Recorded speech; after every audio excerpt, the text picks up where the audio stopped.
Welcome back to the Broadman Word, and we are taking another look at the life of Peter today. And today we are going to be looking at the miraculous events of the transfiguration of Jesus, because Peter was actually present for that event. So we are going to be walking through the transfiguration of Jesus today. But as we do so, we are going to be asking one big question when it comes to Moses and Elijah. Why is it that those two are the ones that show up with Jesus, and it's not like Abraham and Noah or David and Solomon? I think there is a interesting possible solution to that question.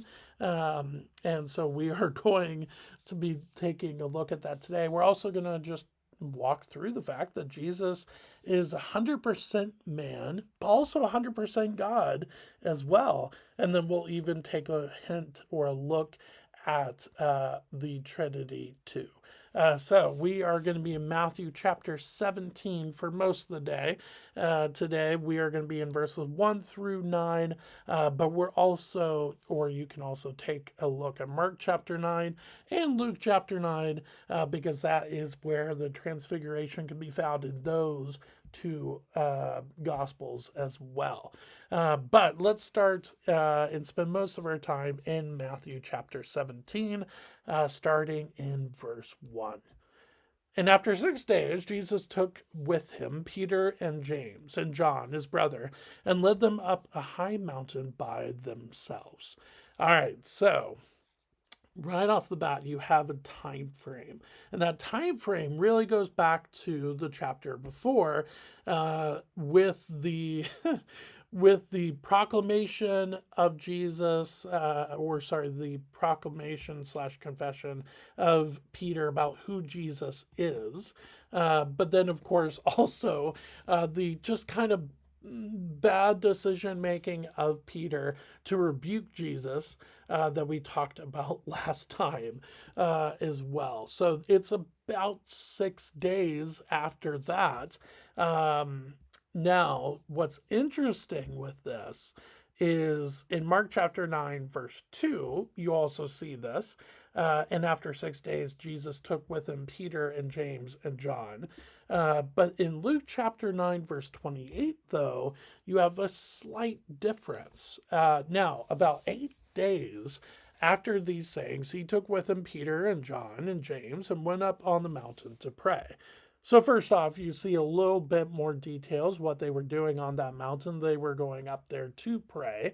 But you do get a different timetable here. So in Luke chapter 9, verse 28 mentions 8 days, whereas in Mark chapter 9, verse 2, and Matthew chapter 17, verse 1, it mentions 6 days. So obviously, 6 and 8 are different words. They're different numbers, they're different words. So does that mean that there is a contradiction here? Well, first thing first, whether it is 6 days or 8 days, the message of the section and the validity of the section don't change at all. So you have to make that crystal clear. However, when it comes to actual words, yes, there is a difference between 6 and 8. However, though, there is a solution to this. And actually, there's kind of two parts to this. First, in ancient Near Eastern culture, sometimes it would be very, very common that some would count some days, whereas others wouldn't count that days. And this is what I mean by this. It's very possible that Luke actually counted the day of Peter making the confession or the proclamation that Jesus is the Christ, the Son of the living God, as one day. And then you would have 6 days intervening between that proclamation day and the day of transfiguration, which then Luke would actually count as a separate day. And therefore, 1 plus 6 plus 1, that's how you would get to 8 days. So that's one solution that you could bring up if somebody asks you about the difference between 6 days and 8 days with these passages. The other thing that you could bring up as well is actually just one word. In Luke chapter 9, verse 28, there is the word about. In the Greek, it is hosea. And really, what's interesting about this word is not necessarily its meaning, because, well, it just means about, but it means the use of this word is interesting, because whether it's 6 days, 7 days, 8 days, even 9 days, it all of those could be called now about 8 days after. So, is there a contradiction between Luke chapter 9 and Matthew 17 and Mark chapter 9? There is not. And so I just want to kind of clarify why there's a distinction there and how you might go about answering somebody that brings that up. But let's go back to the transfiguration, though. So Matthew chapter 17, verse 2. And he, Jesus, was transfigured before them, and his face shone like the sun, and his clothes became white as light. All right, this is really, really cool. So the word transfiguration is genuinely, it's a great question to ask. What does transfiguration mean? Well, it actually just means a profound, radiant change in appearance or spiritual form. So, what I think is going on here is that Jesus is showing his divinity in its full glory. He is showing them that he is the Son of God. So, yes, Peter made that proclamation the chapter before, or about a week before. But now he is really showing that, hey, I am the Son of God. And I think that's such a powerful statement, too. But he is really showing his glory. I love this description. His face shone like the sun. It really goes back to the book of Exodus, when you have Moses meeting with God the Father, and he is being given the tablets of stone, and he comes down from the mountain, and his face shines because he has spent time with God. And I think that's kind of what you're supposed to go back to when it comes to verse 2 and the description of his face shone like the sun. But obviously, his face shines way more brighter than Moses's did, because, of course, Jesus is the Son of God. Verse 3. And behold, there appeared to them Moses and Elijah talking with him. And Peter said to Jesus, Lord, it is good that we are here. If you wish, I will make 3 tents here, one for you, and one for Moses, and one for Elijah. All right, pause here. It is a great question.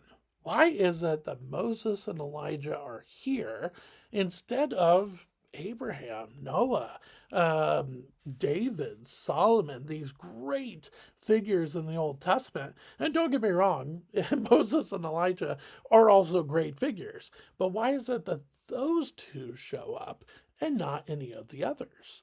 Well, for me, I think it is absolutely to show why Jesus is here.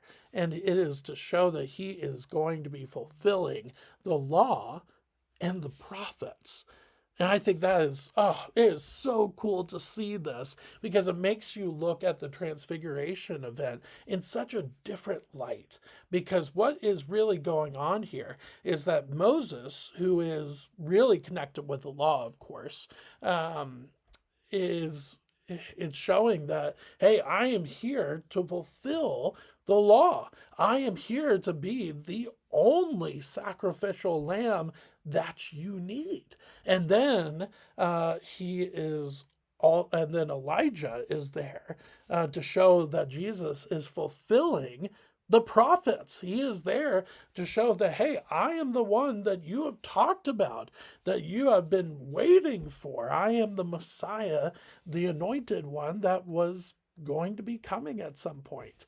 And I think that is such a beautiful thing to see. And that's why I think Moses and Elijah are the ones that were there and why they were there. But then, of course, Peter speaks. And so, yes, James, John, they don't speak, but Peter does. Now, Peter, James, and John are there because they are kind of like an inner circle or a leader group within the disciples themselves. We also see this a little bit in the Garden of Gethsemane also. But Peter speaks up, and what he says is not, it's not like it's awful, because it starts with a very true statement. It is good that we are here. Yeah, I bet it is. Like, you get to see Moses and Elijah, and not only that, but you get to see Jesus in his full glory. Like, oh my goodness. Yeah, it's good that you're there. But then he follows it up with talking about tents.